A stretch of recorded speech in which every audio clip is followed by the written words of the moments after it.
தமிழர் தலைவர் அவர்கள் இந்த சிறப்பு பொதுக்கூட்டத்தை ஒருங்கிணைப்பதற்கான காரணத்தை அண்ணன் கவிஞர் கலிப்பூங்குன்றன் அவர்கள் இங்கே சுருக்கமாக எடுத்துரைத்தார். கலைஞரின் நினைவிடம் திறக்கிற அந்த நாளில் இது நடைபெறுவதாக இருந்தது. அந்த திறப்பு விழா அறிவிக்கப்படுவதற்கு முன்னரே இந்த நிகழ்வுக்கான நாள் குறிக்கப்பட்டு விட்டது.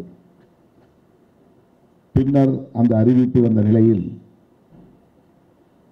தள்ளி வைத்து இன்றைக்கு இது நடைபெற்றுக் கொண்டிருக்கிறது. இந்த தீர்ப்பு வந்தது ஊடகங்களில் கவனித்தோம், படித்தோம். நாம் அப்படியே கடந்து கடமைகளை நோக்கி போய்க் கொண்டிருக்கிறோம்.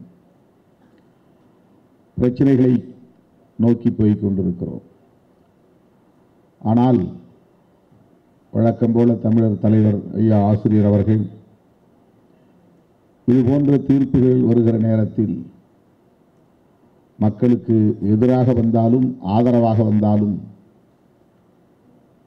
அதனை இன்னும் விரிவாக மக்களிடத்தில் எடுத்துச் சொல்ல வேண்டிய, விளக்கிச் சொல்ல வேண்டிய தேவையை உணர்ந்து இத்தகைய நிகழ்ச்சிகளை ஒருங்கிணைப்பது வாடிக்கையான ஒன்று. அந்த வகையில்தான் இந்த நிகழ்ச்சியை ஒரு சிறப்பு பொதுக்கூட்ட நிகழ்வாக நம்முடைய தமிழர் தலைவர் அவர்கள் ஒருங்கிணைத்திருக்கிறார். நம்மிடையே விரிவாக பேச இருக்கிறார்.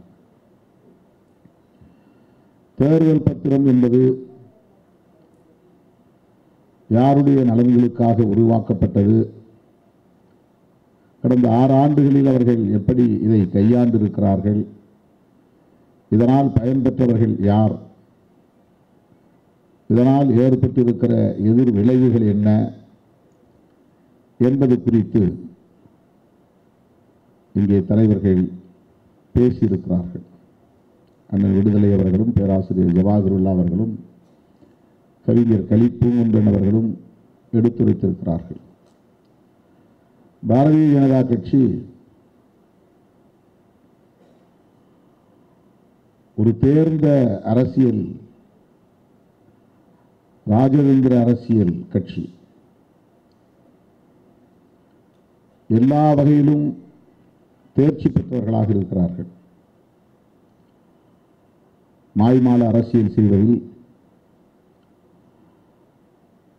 மக்களை ஏய்க்கிற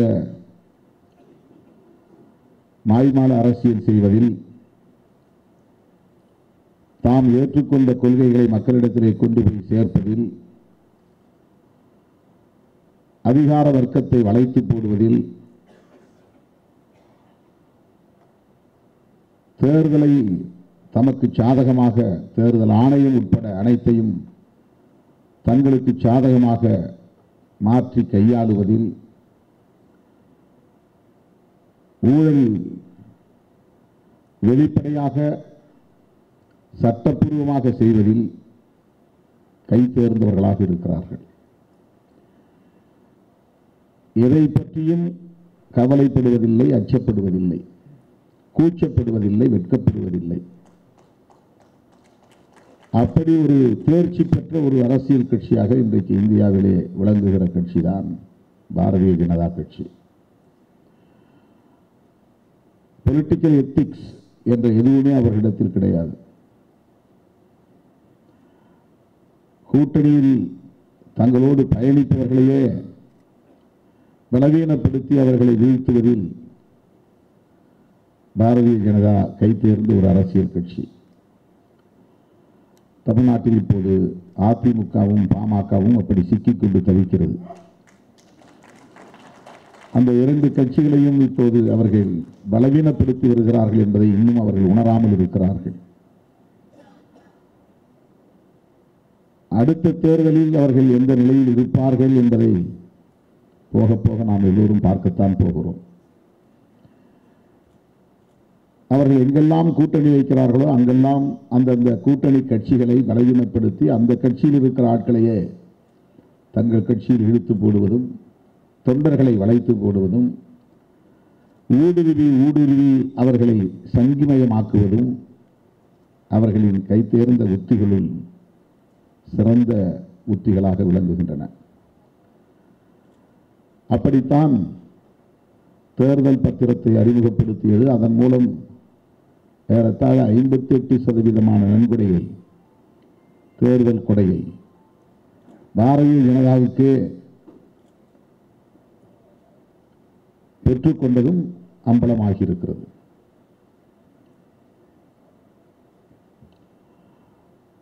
இதுபோன்ற ஊழலை சட்டப்பூர்வமாக செய்ய முடியும் என்று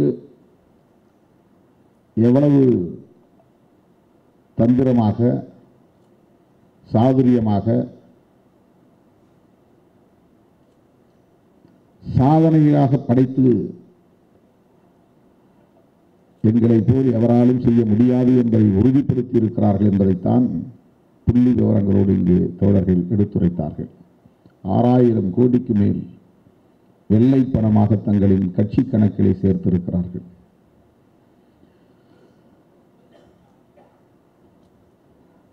முதலாளிகளை மிரட்டி, பெருமுதலாளிகளை மிரட்டி, தரகு முதலாளிகளை மிரட்டி தேர்தல் நன்கொடை என்கிற பெயரால் அவர்கள் நிதியை திரட்டி கருப்பு பணமாக வைத்துக் கொண்டு அவற்றையெல்லாம் கையாளுவதே அவர்களுக்கு சிக்கல் இருந்தது. கருப்பு பணத்தை திரட்டிவிட முடியும், ஆனால் கையாளுவதிலே அதில் பெரும் போராட்டம் உண்டு, எவ்வளவு பெரிய சக்தியாக இருந்தாலும். அதை எப்படி வெள்ளையாக்குவது, சட்டப்பூர்வமாக்குவது, வெளிப்படையாக வைத்துக் கொண்டு அதை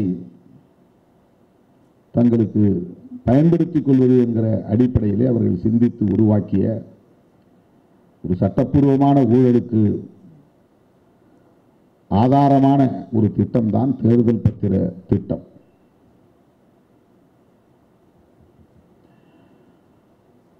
சுப்ரியா பட்டாச்சாரியா சொன்ன ஒரு விவரத்தை அண்ணன் ஜவாஹிருல்லாஹி சொன்னார். பாரதிய ஜனதா கட்சியினரால், RSS இயக்கத்தினரால் ஊழல் பெறுவதிகள் என்று குற்றம் சாட்டப்பட்டவர்கள் 700க்கும் மேற்பட்ட சட்டமன்ற உறுப்பினர்களும் நாடாளுமன்ற உறுப்பினர்களும் இன்றைக்கு பிஜேபியில் தான் போய் தஞ்சமடைந்திருக்கிறார்கள் என்று.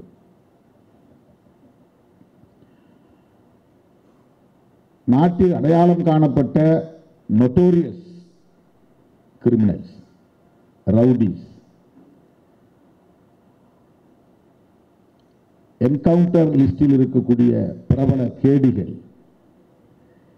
இது போன்ற கும்பலையும் அதிகம் கட்சியில் சேர்த்து அதை புனிதப்படுத்துகிற செயலையும், அவர்களை புனிதப்படுத்துகிற செயலையும் பிஜேபி தான் செய்கிறது. அந்த கட்சியில் இருக்கக்கூடிய பலர் காவல்துறையினரால் தேடப்படக்கூடிய நோட்டோரியஸ் கிரிமினல்ஸ். நாமெல்லாம் அரசியலை ஜனநாயகமயப்படுத்துதல் என்கிற முயற்சியில் கொண்டு செல்ல விரும்புகிறோம். டெமோக்ரட்டைசேஷன் நம்முடைய முயற்சி. பிஜேபியுடைய முயற்சி அரசியலை கிரிமினலைசேஷன், குற்றவாளிகளை கொண்டு குற்றமயப்படுத்துதல். அதுதான் அவர்களின் செயல் திட்டமாக, நடவடிக்கைகளாக இருக்கிறது. ஊழல் பெறுவதையும் கட்சியிலே சேர்த்துக் கொள்வார்கள், ரவுடிகளையும் கட்சியிலே சேர்த்துக் கொள்வார்கள், வரி பணத்தை ஏய்க்கக்கூடிய வரி ஏய்ப்பு கும்பலையும் தம் கட்டுப்பாட்டுக்குள் கொண்டு வந்து விடுவார்கள். அதிகாரிகள் அனைவரையும் சங்கிகளாக மாற்றி விடுவார்கள். அவர்கள் சங்கிகளாகவே இருக்க வேண்டும் என்று இல்லை, அப்படி இல்லாதவர்களையும் சங்கிகளாக மாற்றி விடுவார்கள். பெல் நிறுவனம் வாக்குப்பதிவு எந்திரத்தை தயாரிக்கக்கூடிய DEL, அதில் 7 பேர் பாரதிய ஜனதா கட்சியை சார்ந்தவர்கள் என்று சொன்னார். அடிப்படையிலே அவர்கள் RSS காரர்களாகத்தான் இருப்பார்கள், பிஜேபி என்பதை விட. RSS-இல் உரிய பயிற்சியை தருவார்கள். RSS காரர்கள் தான் அப்படிப்பட்ட அதிகாரிகளை போய் தொடர்ச்சியாக சந்திப்பார்கள். இது அவர்களுடைய வாடிக்கையான செயல் திட்டங்களில் ஒன்று. ஒரு ஏரியாவிலே யார் பிரபலமான ஒரு சாதி சங்க தலைவராக இருக்கிறார் அல்லது மத அமைப்பினுடைய தலைவராக இருக்கிறார் என்று அடையாளம் கண்டு அவர்களை போய், அப்படிப்பட்ட நபர்களை தேடி பிடித்து மாதம் ஒரு முறை அல்லது 6 மாதங்களுக்கு ஒரு முறை என்று திரும்ப திரும்ப சந்திப்பதும், அவர்களின் அரசியலை பேசுவதும், அதன் மூலம் அவர்களை தன்வயப்படுத்திக் கொள்வதும், அவ்வாறு அவர்களை தன்வயப்படுத்த முடியவில்லை என்றால் ஏதோ ஒரு வகையிலே அச்சுறுத்துவதும், அச்சுறுத்தி தம் கட்டுப்பாட்டுக்குள்ளே கொண்டு வருவதுமான பணிகளை நாடு முழுவதும் செய்கிற வேலையை RSS கையில் எடுத்திருக்கிறது. நிறைய IPS அதிகாரிகளையும் IAS அதிகாரிகளையும் அப்படித்தான் அவர்கள் தம் கட்டுக்குள்ளே கொண்டு வந்திருக்கிறார்கள் என்பது யாராலும் மறுக்க முடியாத ஒரு உண்மை. அது அருமை தோழர்களே, தேர்தல் முறையும் இங்கே நடைபெறுகிற தேர்தல் முறையும் அதற்காக நிறுவப்பட்டிருக்கிற தேர்தல் ஆணையமும் ஜனநாயகத்தை பாதுகாப்பதற்கு உருவாக்கப்பட்டவை என்று நாம் நம்பினாலும் கூட அப்படி இல்லை. அண்ணன் விடுதலை அவர்கள் பேசுகிற போது ஒரு சொல்லை கையாண்டார். மோபோக்ரசி என்று சொன்னார். மாபோக்ரசி, டெமோக்ரசி என்பதை போல மாபோக்ரசி. மாபோக்ரசி என்றால் கும்பலாட்சி, டெமோக்ரசி என்றால் மக்களாட்சி. இங்கே நடைபெறுவது தேர்தல் மூலம் தேர்ந்தெடுக்கப்படுகிற பிரதிநிதிகளை கொண்ட மக்களாட்சி என்று நாம் நம்புகிறோம். ஆனால் தேர்தல் ஆணையத்தை பயன்படுத்தி, தேர்தல் முறையை பயன்படுத்தி ஒரு கும்பலாட்சி தான் இங்கே தேர்ந்தெடுக்கப்படுகிறது. கும்பலாட்சி தான். அதானி, அம்பானி, மோடி, அமித்ஷா ஆகிய கும்பலின் ஆட்சிதான் இங்கே நடக்கிறது. அவர்களால் எதையும் செய்ய முடியும்.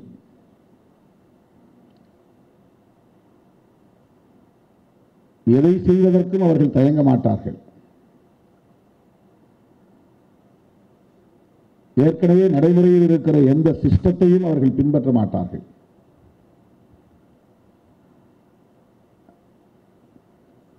பணமதிப்பு நீக்க நடவடிக்கையை திடீரென்று பிரதமர் ஒரு நாள் தொலைக்காட்சியிலே தோன்றிதான் அறிவிக்கிறார்.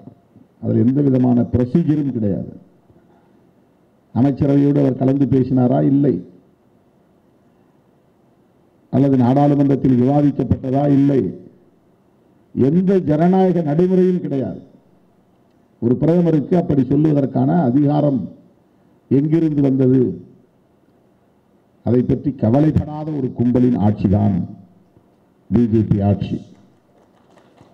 ஒரு பிரதமர் எடுத்த எடுப்பிலே அவரே ஒரு பொழுதை தேர்வு செய்து அந்த நேரத்திலே வந்து தொலைக்காட்சியில் தோன்றி 1000 ரூபாய் செல்லாது, 500 ரூபாய் செல்லாது என்று அறிவித்து, அதனால் எவ்வளவு பெரிய பதற்றம், எவ்வளவு பெரிய பாதிப்பு, எவ்வளவு பெரிய பின்னடைவு, எவ்வளவு பெரிய பொருளாதார சரிவு, எவ்வளவு தொழில்கள் பாதிக்கப்பட்டன, எவ்வளவு மக்கள், நடுத்தர சிறு குறு தொழில் செய்யக்கூடிய மக்கள் பாதிக்கப்பட்டார்கள், சாதாரண மக்கள் பாதிக்கப்பட்டார்கள்.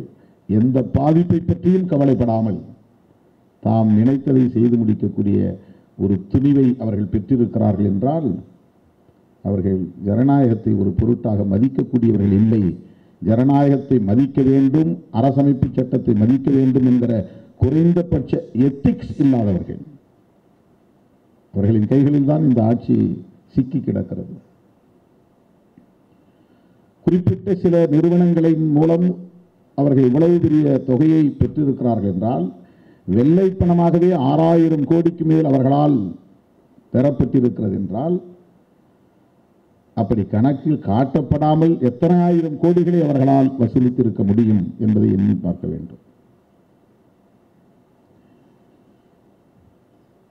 ஒரு நிறுவனம் ஒரு கட்சிக்கு 100 கோடி தருகிறது அல்லது 500 கோடி தருகிறது என்று சொன்னால் 100 கோடி ரூபாயை அவன் நன்கொடையாக வழங்குகிறான் என்றால் இந்த 100 கோடி ரூபாயை அவன் லாபமாக ஈட்டுவதற்கு எத்தனை லட்சக்கணக்கான தொழிலாளர்களின் உழைப்பை அவன் சுரண்டி இருக்க வேண்டும்,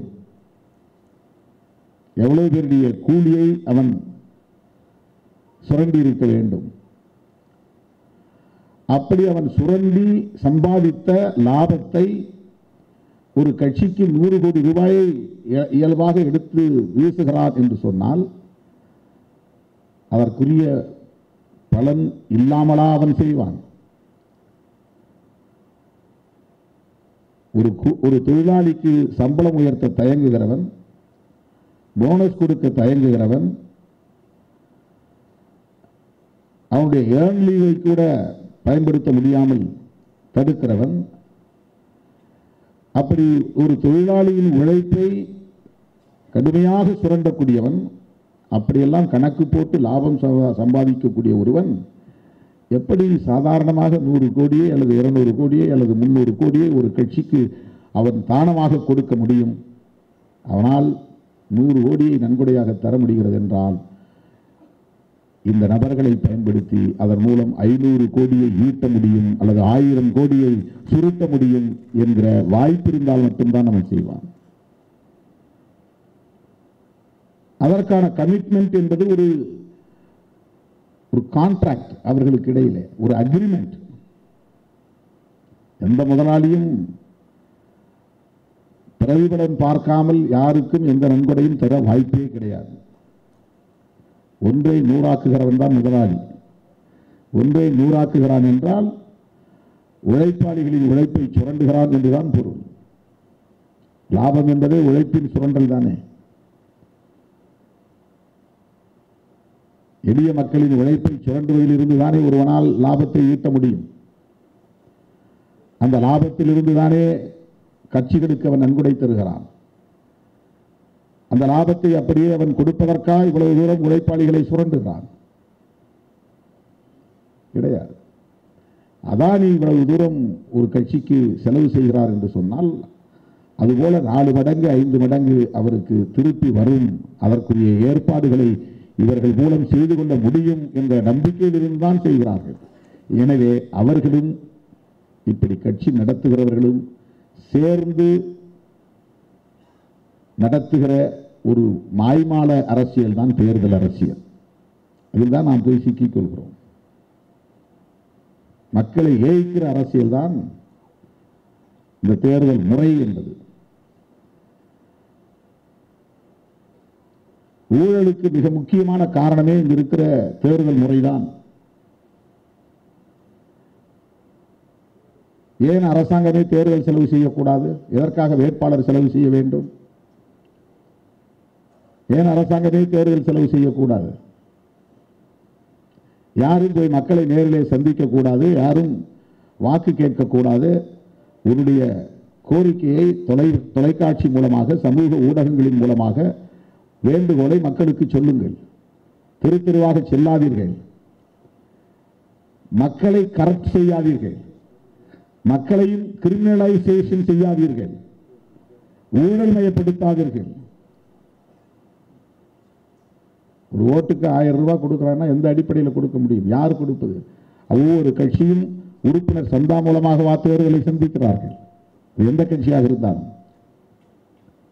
உறுப்பினர் சந்தா மூலமாக தேர்தல் செலவை சந்திக்க முடியாது. ஆகவே ஒரு கட்சி தேர்தல் செலவை சந்திக்கிறது என்று சொன்னால் அதற்கு எங்கிருந்து பணம் வருகிறது என்று பார்க்கிற போது ஊழலுக்கு இதுதான் வித்திடுகிறது. தேர்தல் முறையும் தேர்தல் ஆணையமும் தான் ஊழலுக்கு வித்திடுகிறது. ஊழலை ஒழிக்க வேண்டும் என்றால் இந்திய தேர்தல் முறையில் மாற்றம் வேண்டும். இன்றைக்கு நடைமுறையில் இருக்கிற இந்த தேர்தல் முறைதான் எல்லா வகையான ஊழல் முறைகேடுகளுக்கும் காரணமாக இருக்கிறது என்பதை நாம் மறுத்துவிட முடியாது. அதிலே ஒரு சான்றுதான் தேர்தல் பத்திரம்.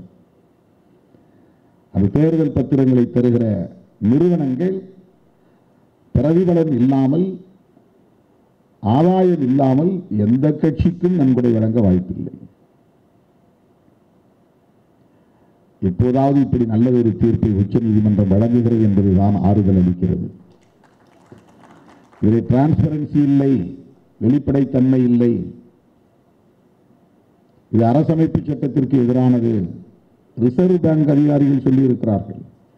தேர்தல் ஆணையமும் கூட அதை மறுத்திருக்கிறது. வெளிப்படைத்தன்மை இல்லை என்று தன்னுடைய அபிடவிட்டிலே சொல்லியிருக்கிறார்கள்.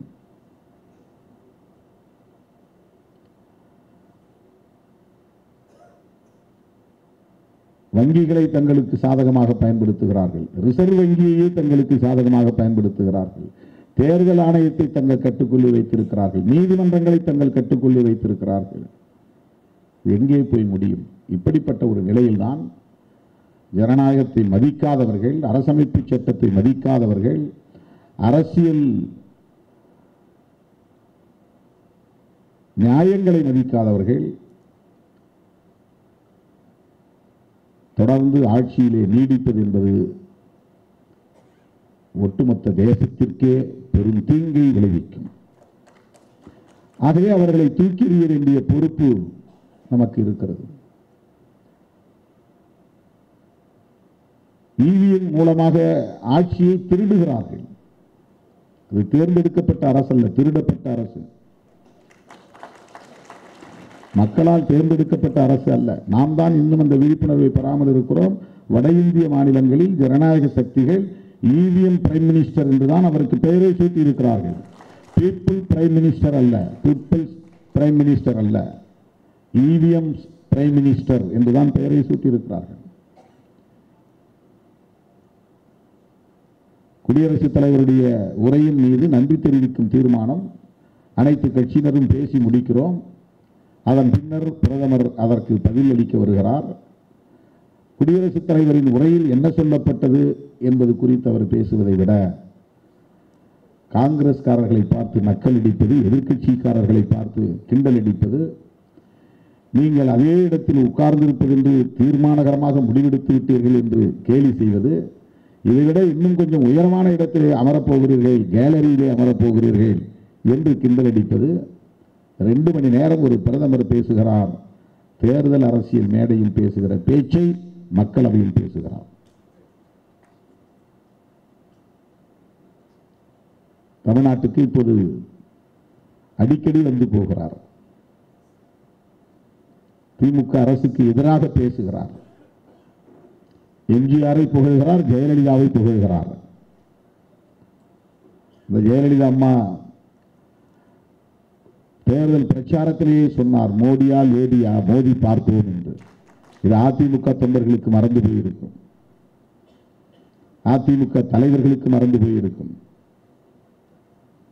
எத்தனையோ முரண்பாடுகள் இருந்தாலும் கூட அதிமுகவோடு, ஜெயலலிதா அம்மையாரோடு நமக்கு முரண்பாடுகள் இருந்தாலும் கூட அந்த அதிமுக பலவீனப்பட்டு விடக்கூடாது என்று நாம் கவலைப்படுவதற்கு காரணம், அந்த இடத்தில் பிஜேபி வந்து அமர்ந்து விடக்கூடாது என்கிற கவலைதான்.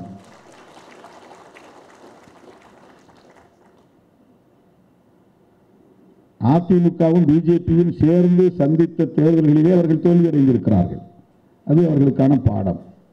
கடந்த சட்டமன்ற தேர்தலில் இருவரும் சேர்ந்துதானே தேர்தலை சந்தித்தார்கள். அப்படி இருக்கிற போது எப்படி இப்போது 2 பேரும் பிரிந்து தேர்தலை சந்திக்கிறார்கள்? அவர் என்ன விவரம் இல்லாதவர்களா? அரசியல் யுக்தி தெரியாதவர்களா? என்ன ரிசல்ட் கிடைக்கும் என்பது அவர்களுக்கு யூகிக்க முடியாதா? ஆனாலும் ஏன் பிரிந்து நிற்கிறார்கள்? இதுதான் அவர்களின் அஜெண்டா, இதுதான் அவர்களின் யுக்தி அடங்கி இருக்கிறது. வெளியே போய் நீ நின்னாதான், உனக்கு எனக்கும் தொடர்பு இல்லைன்னு காட்டினாதான் முஸ்லீம் ஓட்டில் கொஞ்சம் பிரிக்க முடியும், கிறிஸ்தவர்கள் ஓட்டுகளை கொஞ்சம் பிரிக்க முடியும். திமுக கூட்டணியில் ஏதேனும் சலசலப்பு வந்தால் அதை பயன்படுத்தி அதை உடைக்க முடியும். வாருங்கள் என்று வலை வீசலாம். இதெல்லாம் அவர்களின் திட்டமிட்ட சதி. கூட இருக்கிற பாமகவோடு பேசி தொகுதி பங்கீட்டை முடிக்காமல் காங்கிரசுக்கு அழைப்பு விடுக்கிறார்கள், விசிகாவுக்கு அழைப்பு விடுக்கிறார்கள். உங்களோடு பயணித்தவர்களை முதலில் ஒருங்கிணையுங்களே, அல்லது நீங்க 2 பேரும் சேர்ந்து ஒரு கூட்டணியா உருவாக வேண்டியது தானே. பிரிந்தவர்கள் கூடக்கூடாதா? ஒரு அணியாக மாறக்கூடாதா? இன்னும் கூட்டணியில் யார் இருக்கிறாங்கன்னே தெரியல. பிஜேபியில் எத்தனை கட்சிகள் கூட்டணியில் இருக்கின்றன தெரியவில்லை. அதிமுகவில் எத்தனை கட்சிகள் இருக்கின்றன தெரியவில்லை. திமுக 19க்கு முன்பே உருவான கூட்டணி, 2019க்கு முன்பே உருவான காவிரி நீர் பிரச்சனைக்காக உருவான ஒரு கூட்டணி தொடர்ந்து நீடிக்கிறது, கட்டுக்கோப்பாக இருக்கிறது. இந்த கூட்டணியில் எத்தனை கட்சிகள் இருக்கின்றன சொல்ல முடியும், பெயர்களை படிக்க முடியும். பாஜக ஒரு கூட்டணியாக இன்னும் உருவாகவில்லை, அதிமுக ஒரு கூட்டணியாக இன்னும் உருவாகவில்லை. ஆனால் அதிமுக திமுகவில் இருக்கிற கட்சிகளுக்கு அழைப்பு விடுக்கிறது. இதெல்லாம் தெரிந்து செய்கிறார்களா, தெரியாமல் செய்கிறார்களா? அதிமுக பிஜேபியால் தான் பலவீனப்பட போகிறது என்று உணர்ந்திருக்கிறார்களா, உணரவில்லையா? 2026 தேர்தலை அவர்கள் சந்திக்க போகிறார்களா, இல்லையா? 2024 தேர்தல் தான் அவர்களுக்கு கடைசி தேர்தலாக இருக்குமா? இதெல்லாம் ஏதோ நான் மேடைக்கு பேச வேண்டும் என்று பேசவில்லை தோழர்களே. பாரதிய ஜனதாவும் ஆர்எஸ்எஸும் எல்லா மாநிலங்களிலும் இப்படிப்பட்ட பிராக்மெண்டேஷன் உத்தியை கையாளுகிறது. தனித்தனியாக நிப்பாட்டி எல்லோரையும் ஊக்கப்படுத்தி வாக்குகளை சிதறடிப்பது. நீ தனியா போட்டிடுறியா, போட்டிடு, இன்டைரக்டா உனக்கு சப்போர்ட் பண்றேன். நீ பிரிஞ்சு நிற்கிறியா, பிரிஞ்சு நில்லு. பிஜேபி எதிர்ப்பு வாக்குகளை சிதறடிப்பது. ஒரு அணியா நின்னா பிஜேபி எதிர்க்கிற போது அதுக்கு எதிராக இருக்கக்கூடிய அணியில எல்லா மக்களும் வாக்களித்து விடுவார்கள். பிஜேபி எதிர்ப்பு என்பது இந்திய மாநிலங்களிலேயே தமிழ்நாட்டில் தான் அதிகம். ஒப்பீட்டளவிலே வேறு எங்கும் அந்த அளவுக்கு கிடையாது. பிஜேபி அலர்ஜி என்பது வேறு எந்த மாநிலத்திலும் இல்லாத அளவுக்கு தமிழ்நாட்டிலே இருக்கிறது. பெரியார் விதைத்த சமூக நீதி அரசியல் தான் அதற்கு காரணம். தொடர்ந்து ஆர்எஸ்எஸ் அம்பலப்படுத்திய பிரச்சாரத்தின் விளைச்சல் தான் அதற்கு காரணம். யாரும் மறுக்க முடியாது, யாரும் மறுக்க முடியாது. இன்றைக்கு விடுதலை சிறுத்தைகள் அதை ஊன்றி நிற்கிறது, உறுதியாக நிற்கிறது, அவர்களை அம்பலப்படுத்திக் கொண்டே இருக்கிறது. பிஜேபிக்கு ஒரு எதிரான உளவியல் தமிழ்நாட்டில் இருக்கிறது. அப்ப பிஜேபிக்கு எதிராக இருக்கக்கூடிய ஓட்டெல்லாம் டிஎம்கே அணிக்கு போயிடக்கூடாது. டிஎம்கே அணிக்கு போகாம தடுக்கணும்னா திமுக பேசுற அரசியல் எல்லாம் பேசணும் சில கட்சிகள். அப்பதான் அந்த ஓட்டை போட முடியும். அல்லது திமுகவை கடுமையாக விமர்சித்து, திமுக கூட்டணி கட்சிகளை விமர்சித்து பேச வேண்டும். அப்போதுதான் அங்கு போற வாக்குகளை பிரிக்க முடியும். முஸ்லிம்ஸ், கிறிஸ்டியன்ஸ், தலித்ஸ் ரொம்ப கணிசமா இன்றைக்கு திமுக கூட்டணிக்கு வாக்களித்துக் கொண்டிருக்கிறார்கள். இது யாரும் மறுக்க முடியாது. கணிசமாக, இன்னும் சொல்ல போனால் 100 விழுக்காடு போடக்கூடிய அளவுக்கு. இது எப்படி சிதறடிக்க முடியும்? பாரு, நாங்க பிஜேபியோட இல்லை. ஒரு 10% பிரிஞ்சு வெளியே வரட்டும், ஒரு 5% பிரிஞ்சு வெளியே வரட்டும். இதெல்லாம் பிராக்மெண்டேஷன் ஆஃப் ஓட் பேங்க், வாக்குகளை சிதறடிப்பது, கூட்டணி கட்சிகளை மெல்ல மெல்ல பலவீனப்படுத்துவது. அந்த இடத்திலே போய் தங்கள் இருப்பை உறுதி செய்து கொள்வது. அவங்களுக்கு 2024 தேர்தல் டார்கெட் கிடையாது, 2026 தேர்தல் தான் டார்கெட். அப்ப 2024 அவங்களுடைய டார்கெட் என்னன்னா வாக்கு வங்கியை சிதறடிப்பது தான். இதையெல்லாம் உணர்ந்துதான் இன்றைக்கு நாம் ஓரணியில் உறுதியாக நிற்கிறோம். அருமை தோழர்களே, இந்த தேர்தல் பத்திரத்தின் மூலமாக அவர்கள் திரட்டிய நிதி மட்டும்தான் நம் கண்களுக்கு தெரிகிறது, 6600 கோடி.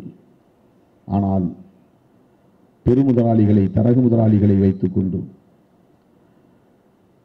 பொதுத்துறைகளை எல்லாம் இன்றைக்கு தனியார் மயமாக்குவதன் மூலமாகவும்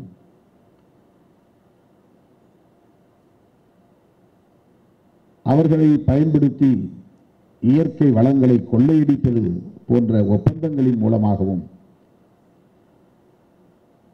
அவர்கள் செய்கிற ஊழல் விவரிக்க முடியாத சக்தி கொண்டதாக இருக்கிறது. அதை வைத்துக் கொண்டு அவர்கள் எதையும் செய்வார்கள். எப்படிப்பட்ட தில்லுமுள்ளு அரசியலையும் அவர்களால் செய்ய முடியும். எனவே இந்த தேர்தல் தமிழ்நாட்டுக்கு மட்டுமல்ல, அகில இந்திய அளவிலே நாம் மிக கவனமாக எதிர்கொள்ள வேண்டிய ஒரு தேர்தல். அதற்கு மிக மிக முக்கியமாக நாம் செய்ய வேண்டிய ஒன்று இந்த இவிஎம் என்பதை கடுமையாக எதிர்க்க வேண்டிய தேவை இருக்கிறது. தமிழ்நாட்டிலே 2 கட்ட போராட்டத்தை விடுதலை சிறுத்தைகள் கட்சி தமிழ்நாடு முழுவதும் அனைத்து மாவட்ட தலைநகரங்களிலும் ஒருங்கிணைத்து நடத்தி இருக்கிறோம். என்னுடைய வேண்டுகோள், ராகுல் காந்தி உட்பட இந்த கூட்டணி கட்சி தலைவர்கள் அனைவருக்கும் நான் விடுக்கிற வேண்டுகோள், இந்த ஒரு வார காலத்திலாவது இவிஎம்க்கு எதிராக நம்முடைய போராட்டம் தீவிரப்பட வேண்டிய தேவை இருக்கிறது. தமிழர் தலைவர் ஐயா ஆசிரியர் அவர்கள் அதை எதிர்த்து ஒரு வழக்கு உச்சநீதிமன்றத்திலே போட வேண்டாமா, அதை பயன்படுத்தக்கூடாது என்று அதற்கு தடை ஆணையை பெற வேண்டாமா என்ற கேள்வியை என்னிடத்தில் எழுப்பினார். மிக கவனமாக நாம் இதில் காய் நகர்த்த வேண்டிய தேவை இருக்கிறது. பாரதிய ஜனதா மீண்டும் ஆட்சிக்கு வந்தால் நான் தொடக்கத்தில் சொன்னதைப் போல அவர்களிடத்தில் எந்த எத்திக்ஸும் கிடையாது. ஐயோ நாம் இப்படி இந்த முறையை பின்பற்ற வேண்டும், ஜனநாயகத்தை நாம் மதிக்க வேண்டும், அரசமைப்பு சட்டத்தை மதிக்க வேண்டும், நல்லவர்கள் என்ன நினைப்பார்கள், ஜனநாயக சக்திகள் என்ன சொல்லுவார்கள், அவர்களெல்லாம் நம்மை விமர்சிப்பார்களே என்றெல்லாம் அவர்கள் யோசிக்க மாட்டார்கள். அவர்கள் ஏற்கனவே வடிவமைத்து வைத்திருக்கிற செயல் திட்டங்கள் ஒவ்வொன்றையும் நடைமுறைப்படுத்துவார்கள். அதிலே அல்டிமேட் டார்கெட் என்பது இந்திய அரசமைப்பு சட்டத்தை தூக்கி எறிவதுதான். அதை அவர்கள் கட்டாயம் செய்வார்கள். அப்படி ஒரு நிலை வந்தால் இந்த தேசத்தை எவராலும் பாதுகாக்க முடியாது. 2000 ஆண்டுகளுக்கு பின்னால் இருந்த சமூக ஒழுங்கை நோக்கி நாம் நகர வேண்டியிருக்கும். புரட்சியாளர் அம்பேத்கர், தந்தை பெரியார் அவர்கள் பெரும்பாடுபட்டு அரும்பாடுபட்டு உருவாக்கிய சமூக நீதி அரசியலுக்கு குழி தோண்டி சமக்குழி தோண்டி புதைத்து விடுவார்கள். எனவே நாம் எச்சரிக்கையாக இருக்க வேண்டும். இந்த சனாதன சக்திகளை எதிர்த்து நாம் நடத்துகிற இந்த போராட்டம் மென்மேலும் தீவிரப்படுத்தப்பட வேண்டும். தமிழர் தலைவர் நமக்கு எப்போதும் போல் வழிகாட்ட வேண்டும் என்று கேட்டுக்கொண்டு வாய்ப்புக்கு நன்றி கூறி முடிக்கிறேன். நன்றி, வணக்கம்.